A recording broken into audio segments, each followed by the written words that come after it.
Hey guys, welcome to my YouTube channel. I'm George and today I'm here in Praia do Fortaleza in Ubatuba, and I'm just on my way to find a nice scene to paint. Up ahead we've got a lot of rocks, but there is also a sign here basically saying watch out for loose rocks and snakes. Hopefully we won't find any snakes when I'm painting, and if we do, hopefully they'll leave me alone. I'm just going to walk a bit further down the beach, find a nice view amongst the rocks.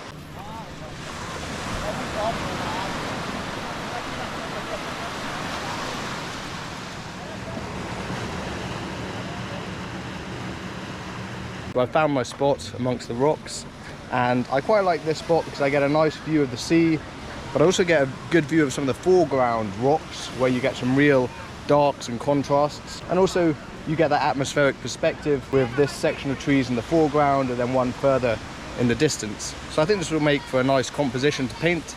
Remember, please do subscribe to my YouTube channel and let's start painting. Today I'm painting with oil paint on a linen canvas, and I've applied a warm ground of raw umber paint to my canvas. I'm drawing in the big shapes of my composition using raw umber paint, and I've placed the horizon line about 1/3 from the top of the canvas. And as a general rule, you want to avoid painting the horizon line bang in the middle of your painting, as you don't want to split the scene evenly in two.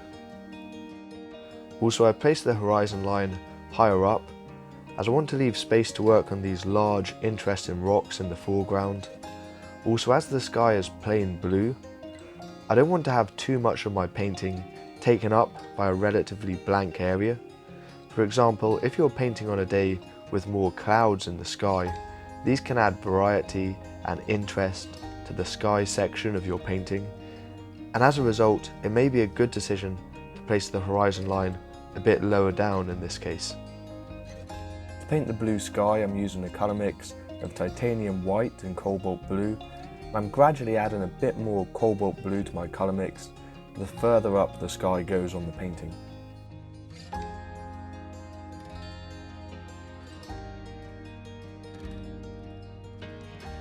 As I paint the mountains in the distance, the further away each mountain is, the bluer in hue the mountain becomes, as well as getting lighter in tonal value, with less contrast in value too.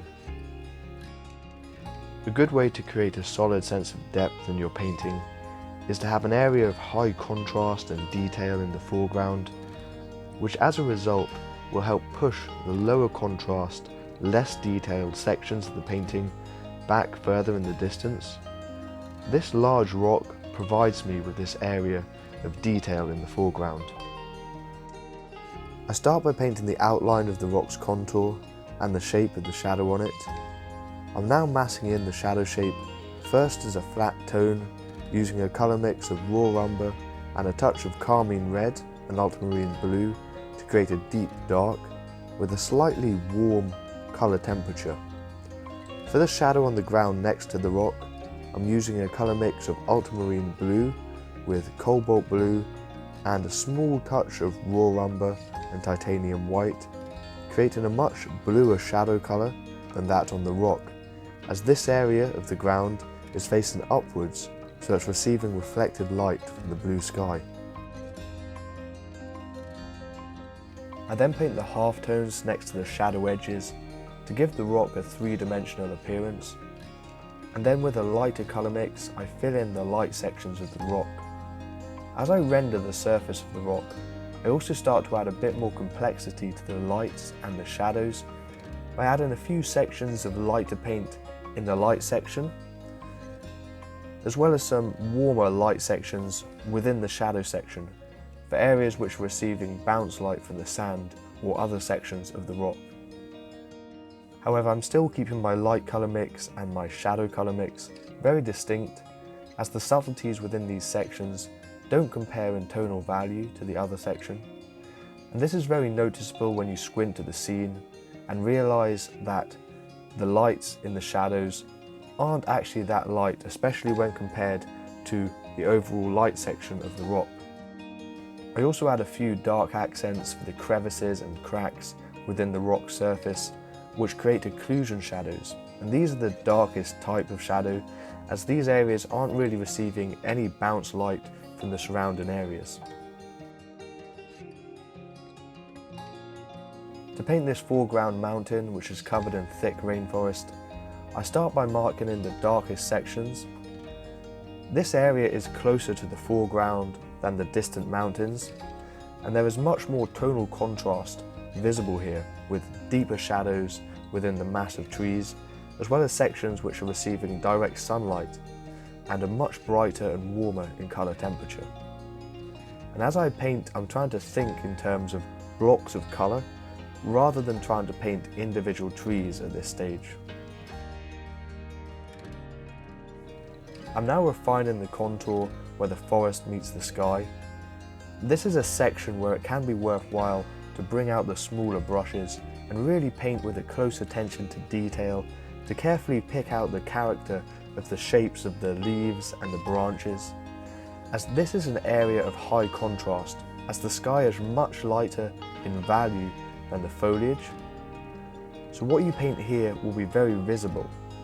One thing I like about this scene as I was observing the landscape is this palm tree which stands out above the general mass of foliage and helps give the landscape that tropical appearance which is so iconic to Brazil.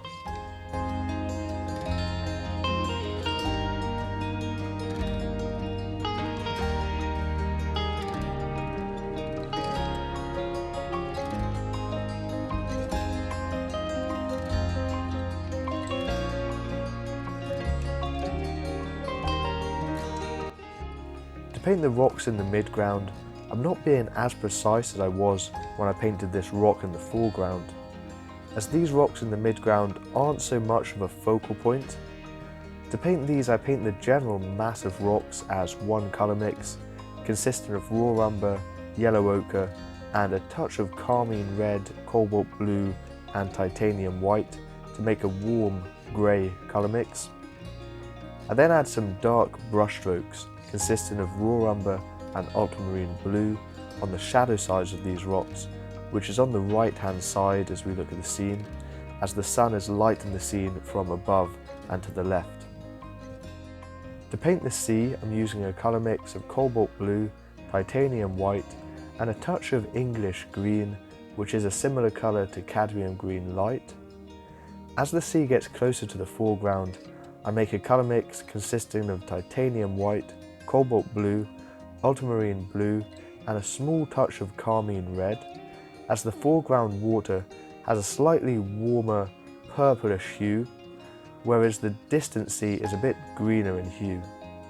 For the water on the right, behind the rocks, I make a separate colour mix using emerald green, cadmium yellow, and a small touch of titanium white, and this section of sea is much greener as it's reflecting the green foliage above it.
So I finished the painting on Praia de Fortaleza, and now I'm just going to enjoy a bit of that water that I was observing so carefully whilst I was painting.